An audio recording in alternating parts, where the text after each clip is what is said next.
ওম জয় মা জগদীশ্বরী। আশা করি বন্ধুরা আপনারা সবাই ভালো আছেন। আজকে নতুন একটা এপিসোড নিয়ে আপনার সামনে আসা। আজকের এপিসোডটা আপনাদের সকলেই ভালো লাগবে, তাই এপিসোডটা শুরু করার আগে বলবো আমার চ্যানেলটা সবাই একবার সাবস্ক্রাইব করে নেবেন। আর যা সাবস্ক্রাইব করেছেন তারা অবশ্যই কিন্তু কমেন্টে লিখবেন আপনাদের প্রত্যেক দিনে যে আমি নতুন নতুন তথ্য দিচ্ছি কেমন লাগছে, আর বেশি করে শেয়ার করবেন যাতে সকলের কাছে আমি পৌঁছাতে পারি। আজকের অজানা তথ্য নিয়ে আপনার সামনে আসবো, যেটা ইতিমধ্যে আপনার সামনে কেউ কোনো আলোচনা করেনি। সেটা হচ্ছে শিবের অভিষেক। আমরা সকলেই জানি, সকলেই করে থাকি, এবং শ্রাবণ মাসে অলরেডি আমরা 3টে সোমবার করে ফেলেছি।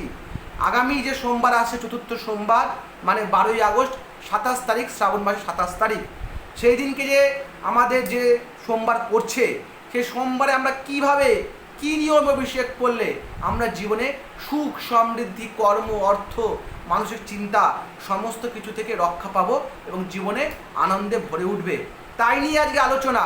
তাই সবার প্রথমে সবাইকে একটা কথাই বলবো, সকল সমস্যা থেকে মুক্তির একটাই নাম, তান্ত্রিক রুদ্র। তাই জীবনে যে কোনো সমস্যা আছে অবশ্যই আমার সাথে শেয়ার করবেন। আশা করি আপনাদের সকল সমস্যা থেকে সমাধান, মুক্তির পথ অবশ্যই এখানেই পাবেন। তাই যেটা শুরু বলছিলাম, যে আগামী সোমবার, যে লাস্ট সোমবার আমাদের শ্রাবণ মাসে পড়েছে, সেই শ্রাবণ মাসের লাস্ট সোমবার কিন্তু খুব ভালো একটা তিথি যোগ পাওয়া গেছে। সেই যোগটা কি? শুক্লপক্ষের অষ্টমী তিথি, তার সাথে বিশাখা নক্ষত্র, মানে হচ্ছে বিশাখা নক্ষত্র হচ্ছে বৃহস্পতির নক্ষত্র। এই দিন যারা মহাদেবকে অভিষেক করবে তাদের কিন্তু জীবনে ধন, ধান্য, ঐশ্বর্য বৃদ্ধি হতে বাধ্য। তাই আজকে আমি কিছু গুপ্ত উপায় নিয়ে আপনার সাথে আলোচনা করব, কিভাবে অভিষেক করলে জীবনে আপনারা এই সোমবারে শুধুমাত্র একটা অভিষেকেই জীবনে সমস্ত দিক দিয়ে সমস্ত ফল প্রাপ্তি করতে পারবেন। তাই বিশেষ লেন্দি না করে শুরু করি। সবার প্রথমেই যারা আজকের এপিসোডটা দেখছেন, খাতা পেন বার করে লিখে নিন কিভাবে মহাদেবকে অভিষেক করে আপনার জীবনে সুখ, শান্তি, সমৃদ্ধি ফিরে পাবেন। সবার প্রথমেই বলি, যারা আর্থিক কষ্টে ভুগছেন, মানে অর্থ আসছে না, অর্থ আসছে কিন্তু অর্থ থাকছে না, তারা কি করবেন, কি করে মহাদেব অভিষেক করলে জীবনে অর্থ সমৃদ্ধ ফিরে পাবেন, তাদের জন্য প্রথমেই বলবো, এই সোমবার দিন জল তার সাথে সামান্য দুধ মিশিয়ে নিয়ে মহাদেবের মাথার উপরে প্রথমে ঢালুন ক্লকওয়াইজ।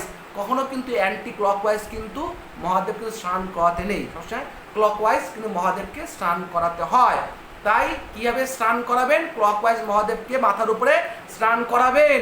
জল আর দুধ দিয়ে স্নান করানোর পরে মহাদেবকে মধু অর্পণ করতে হয়, মানে ভালো দেখে দোকান থেকে মধু কিনে নিয়ে আসবেন, সেই মধু দিয়ে মহাদেবের মাথায় ঢালতে হবে। অবশ্যই মধুটা যখন ঢালবেন মাথায় একটা বেলপাতা চাপিয়ে নেবেন।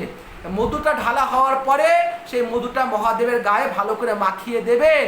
দেওয়ার পরে সামান্য জল দিয়ে পুনরায় মহাদেবকে মাথায় ঢেলে দেবেন বা অভিষেক করে দেবেন। এই সামান্য অভিষেকের দ্বারাই কিন্তু আপনার জীবনে অর্থ প্রাপ্তি ঘটতে বাধ্য। যদি আপনি সঠিকভাবে এই ক্রিয়াটা করতে পারেন তাহলে কিন্তু আপনার জীবনে অর্থ সমৃদ্ধি আসতে বাধ্য। এবার আসা যাক, যারা মানসিক কষ্টে, মানসিক চিন্তায় ভুগছেন, তারা কীভাবে অভিষেক করবেন, ভালো করে খাতা পেন বার করে লিখে নিন। যারা মানসিক চিন্তা, মানসিক কষ্টে ভুগছেন, তারা কি করবেন? সবার প্রথমেই মহাদেবকে সামান্য জলের মধ্যে বেশি করে দুধ মিশিয়ে মহাদেবের মাথায় অভিষেক করবেন। অভিষেক হওয়ার পরে মহাদেবকে ভালো করে ঘি মাখিয়ে দেবেন। দোকান থেকে ভালো ঘি কিনে নিয়ে আসবেন, সেই ঘি দিয়ে মহাদেবের মাথায় অভিষেক করবেন। অভিষেক করার পর মহাদেবের লিঙ্গে ঘিটা ভালো করে, শিবলিঙ্গে ভালো করে ঘিটা মাখিয়ে দেবেন। দেওয়ার পরে পুনরায় জল দিয়ে অভিষেক করে দেবেন। অবশ্যই অভিষেক করার সময় কিন্তু মাথায় একটা বেলপাতা দিতে ভুলবেন না। এইটা হচ্ছে যারা মানসিক কষ্টে ভুগছেন তাদের জন্য গুপ্ত বিদ্যা বা গুপ্ত উপায়, কি মানসিক কষ্ট বা মানসিক যন্ত্র থেকে মুক্তি পাবেন। এবার আসা যাক, যারা রোগ শোকে ভুগছেন, যাদের জীবন থেকে রোগ ব্যাধি যাচ্ছে না, তারা কি করবেন? রোগ ব্যাধি যদি আপনার জীবন থেকে নির্মূল করতে হয় তাহলে কি করতে হবে? সোমবার দিনই, আগামী সোমবার দিন সামান্য দুধের মধ্যে বেশি করে দুধ এবং জল ভালো করে মিশিয়ে নিয়ে তার মধ্যে সামান্য কালো তিল দিয়ে দেবেন। বোঝা গেল? সামান্য কালো তিল দিয়ে দেবেন। কালো তিল দেওয়ার পরে মহাদেবের মাথায় একটা বেলপাতা দিয়ে ভালো করে অভিষেক করবেন। এই অভিষেক ক্রিয়া করার পরে কিন্তু আপনার জীবনে মহাদেবের কৃপায় কিন্তু রোগ ব্যাধি অবশ্যই মুক্তি পাবেন। তো এটা বোঝা গেল কীভাবে আমরা অর্থ প্রাপ্তি পাবো, কীভাবে আমরা মানসিক চিন্তা থেকে মুক্তি পাবো, কীভাবে রোগ ভোগ থেকে আমি মুক্ত পাবো। এবার আসা যায় সর্বকর্যের সিদ্ধি, মানে সর্বকর্মের সিদ্ধি লাগবে। তাদের ক্ষেত্রে কি করতে হয়, মানে কার্যে বাধা আসছে, কাজও হচ্ছে না, কাজ করতে যাচ্ছি, প্রত্যেকটা কাজ হওয়ার মুখে আমাদের বাধা আসছে। তারা কি করবেন, তাদের করতে হবে দুধ আর জল দিয়ে মহাদেবের মাথায় অভিষেক করার পরে দোকান থেকে টক দই নিয়ে আসবেন, টক দই দিয়ে মহাদেবের মাথায় অভিষেক করবেন। এই সামান্য অভিষেক ক্রিয়া করার পরে আবার জল দিয়ে আবার অভিষেক করে দেবেন। দেখবেন এই দইয়ের অভিষেকের দ্বারা কিন্তু আপনার জীবনে সর্বকার্যে আপনি সিদ্ধি লাভ করতে বাধ্য। এরপর আসা যায় যারা যে সুখী দাম্পত্য জীবন যারা চান, সুখী দাম্পত্য জীবনের ক্ষেত্রে কি করতে হবে, দাম্পত্য জীবনে সুখ শান্তি থাকছে না, স্বামী স্ত্রীর মধ্যে ঝগড়া অশান্তি বেড়েই চলেছে, তারা কি করবেন, তাদের ক্ষেত্রে ঠিক একই প্রসেস। দুধ আর জল দিয়ে মহাদেবের মাথায় অভিষেক করার পরে মহাদেবের মাথায় বা ডান হাতে চিনি নেবেন, 1 মুঠ চিনি ভর্তি করে মহাদেবের শিবলিঙ্গের উপরে দিয়ে দেবেন। দেওয়ার পরে আবার জল দিয়ে মহাদেবের মাথায় অভিষেক করে দেবেন। এই সামান্য ক্রিয়ার ফলে কিন্তু আপনার জীবনে সংসারে কিন্তু সুখ শান্তি ফিরে আসবে। তো বোঝা গেল বন্ধুরা, আগামী সোমবার, শেষ সোমবার শ্রাবণ মাসের, কীভাবে এই প্রতিকারের দ্বারা, কীভাবে এই গুপ্ত বিদ্যার দ্বারা কিন্তু আপনার জীবনে কিন্তু সুখ শান্তি সমৃদ্ধি ঐশ্বর্য মানসিক কষ্ট রোগ ব্যাধি সমস্ত কিছুই কিন্তু মুক্ত হতে পারবেন। মনে রাখবেন সকল সমস্যা থেকে মুক্তি একটাই নাম, তান্ত্রিক রুদ্র। তাই বারবার করে একটা কথাই বলবো, মহাদেবকে ভালো করে মন থেকে ডাকুন, আর এই সোমবারটা কিন্তু মিস করবেন না, কারণ এই মহাদেবের সোমবার কিন্তু আগামী সোমবারটা শ্রাবণ মাসের শেষ সোমবার, বিশাখা নক্ষত্রে পড়েছে, তাই অবশ্যই শুভক্ষণ শুভ যোগ রয়েছে।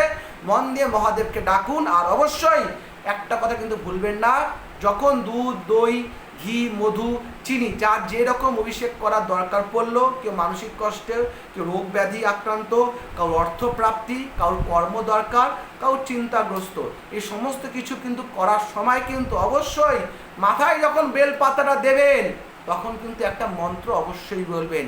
এই মন্ত্রটা হচ্ছে সর্বজন বিদিত, মানে সবাই বলতে পারে। এই মন্ত্রটা কিন্তু খাতায় পেন বার করে ভালো করে লিখে নিন। কি হবে মন্ত্রটা, বেলপাতা যখন মাথায় দেবেন মহাদেবের মাথায়, অবশ্যই বেলপাতাটাকে একটু সাদা চন্দনের মধ্যে ঘষে, সাদা চন্দন ঘষে নিয়ে বেলপাতাটা মাখিয়ে নিয়ে মহাদেবের মাথায় কিন্তু বেলপাতাটা দান করতে হবে। মন্ত্র একটাই, নমো গিরিজাপতে শিবায়, নমো গিরিজাপতে শিবায়, নমো গিরিজাপতে শিবায়। বোঝা গেল, এই সামান্য একটা মন্ত্র দ্বারাই কিন্তু আপনি জীবনে কিন্তু অনেক বড় কিন্তু আপনি সাকসেসের মুখ দেখতে পারবেন। অবশ্যই মনে রাখবেন, মহাদেবের যদি আশীর্বাদ থাকে তাহলে জীবনের সমস্ত কিছু বাধা বিপত্তি কিন্তু থেকে আপনি অবশ্যই মুক্তি পেতে পারবেন। তাই আজকের এপিসোডটা এখানেই শেষ করতে হবে। বন্ধুরা অবশ্যই চ্যানেলটা সাবস্ক্রাইব করে নেবেন, এবং নিত্য নতুন ভিডিও নতুন আপনাদের ব্যাপারে আমি আলোচনা করে থাকি। অবশ্যই আপনারা নতুন তথ্য পেয়ে যাবেন শুধু একটা জায়গায়, যারা সঠিক গ্রুপে তন্ত্রশাস্ত্র জ্যোতিষ বাস্তু সংখ্যা শিখতে পেরেছে তারাই কিন্তু আপনাকে কিন্তু এই সমস্ত তথ্যগুলো দিতে পারবেন। এই সমস্ত বিদ্যা প্রয়োগের দ্বারা আপনার জীবনে কিন্তু অবশ্যই সুখকর মুহূর্ত আসতে বাধ্য। তাই আজকে এখানেই রাখি। সকলে ভালো থাকবেন, সকলে মঙ্গল হোক। ওম জয় মা জগদীশ্বরী।